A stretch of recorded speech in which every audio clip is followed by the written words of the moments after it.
This is Jefferson from Fairway Ford of Evans, and today I'll be showing you how to get your door code from the vehicle. You will need 2 keys from the vehicle. Take the first one, put it on the ignition, but do not start the vehicle, just turn it on. Wait about 3 seconds and take it out. Take the second key and do the same thing.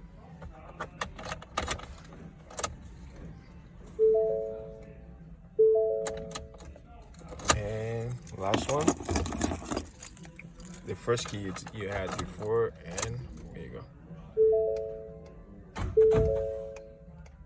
There you go. That's your door code.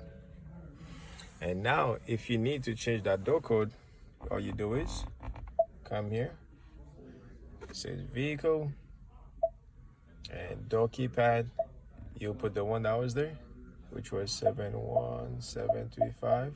Enter, and you can say add or erase, and you can add multiple code that way. All right.